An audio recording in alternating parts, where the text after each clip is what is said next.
So, believe ako sa'yo. Ikaw lang nakatayo ng ganyan. Ako dito, wala pa computer pa lang ako ng Zenprom na binili ko. Pero, okay lang. Pero hindi ko pinili yung art loan kasi sa Davao, parami tayo ng art loan. Pinili ko naman Zenprom. Okay? Gusto ko lang. Okay. Medyo nangangati, pero huwag ngayong panahon, kunting lamig pa. Kaya nga ang buhok ko, sorry guys ang buhok ko ito ay na medyo nalamingan ako Ang tenga ko medyo malamig. Kaya nga tinakpan ko ng lahat ng mata na lang nakita niyo, di ba? O bibig lang.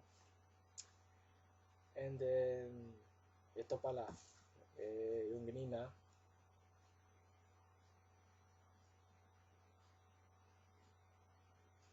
yan. Okay?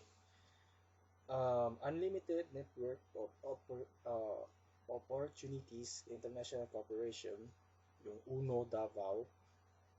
Hello, mga UNO dyan sa Davao branch, kumusta? Pasensya na kayo kung medyo hindi ako naka-member dyan. Pero, yung kasama ninyo mga grupo niyo si Aren, Ancheta, na hindi nyo nakasama ngayon, so pasensya ka na. Except nandun sino ba yon? Yung kasama pa namin yung taga SLC.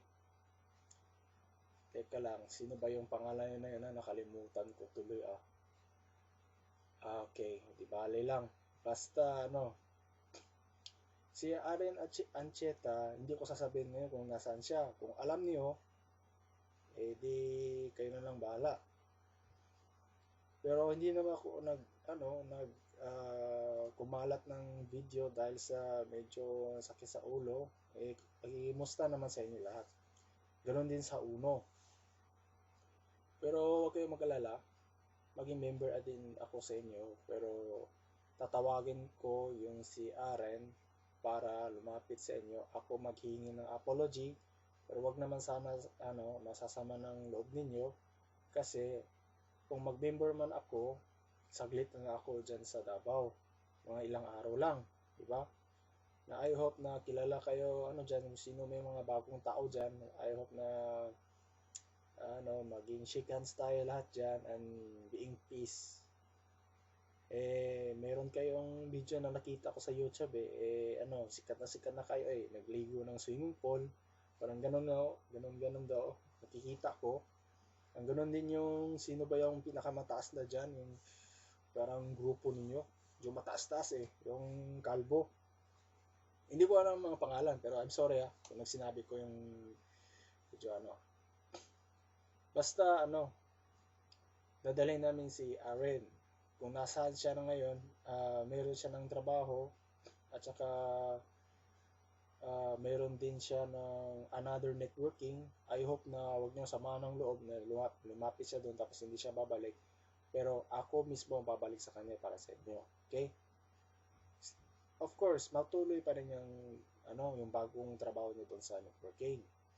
Maging dalawa na, di ba? So I hope wag naman sana na nabalitaan ko mula kay Aren Ancheta na may problema daw sa main yung sa Manila. Yan ang sinabi niya sa akin. Lugi daw ang kumpanya ng UNO. Siyempre walang kilala man sa Davao nga. Pero umalis siya dahil sa inyo sa pagiging lugi daw. Kaya nga yun nga. Sabi ko bakit? Sabi niya medyo ayaw na niya. So I hope na yung negosyo nyo ngayon still ongoing. Sana naman wag naman kayo loko-lokohin dahil dito sa Korea marami pong balita dito na about sa networking. Galit sila at nabiktima din ako po dito. Alam mo ba, ayaw na member sila ng networking. Dami-dami mga tao dito na alam nila pala ng networking. It means na nagsasawa na sila. Ngayon, ako naman commercial.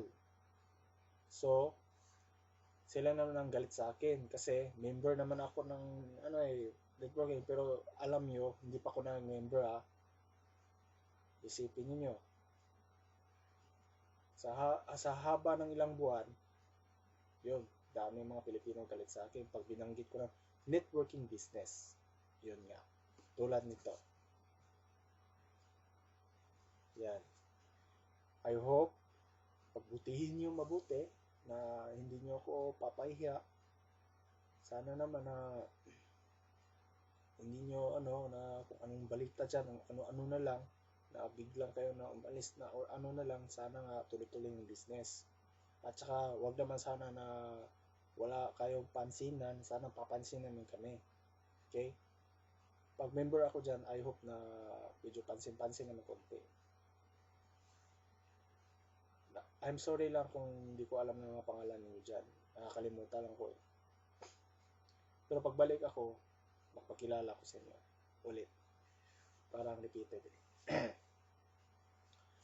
And Aren, I hope na ayusin mo yung ang gagawin mo sa networking pag naka-member ako. I hope na puputihin mo. And then, gagawin ko yung paraan kung ano man yung bagay na yun. At saka, gagawa ko yung promoted. Right. Kung sakali ka makapasa ka sa sa incoming business or you're saying the any kinds of interview, makadarating dito sa Korea at kakausapin ko yung kung sino man yung mga taong negosyante dito. Ako hindi ko kaya, mahirap eh. Kaya nga nag-study ako eh. Pero sa iyo Aren, pwede gamitin mo ng English. So I hope na gagawa ka ng napagputihan mo. Pero hindi pwede na isang buwan, hindi pwede. Tuloy-tuloy yon. Dapat ikaw muna ang responsibility, right?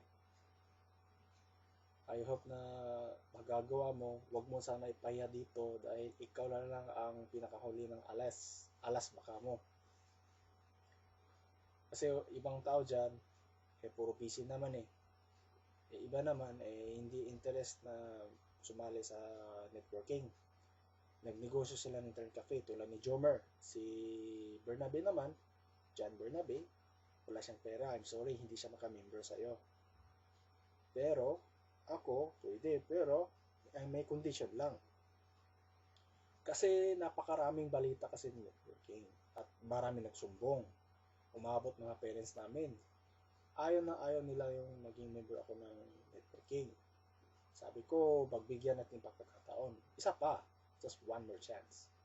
Pero pag nalugi na, I'm very sorry.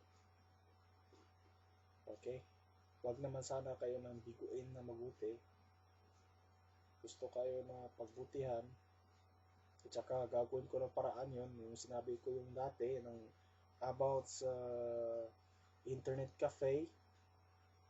Yun nga. Information technology. Hindi naman siya for computer.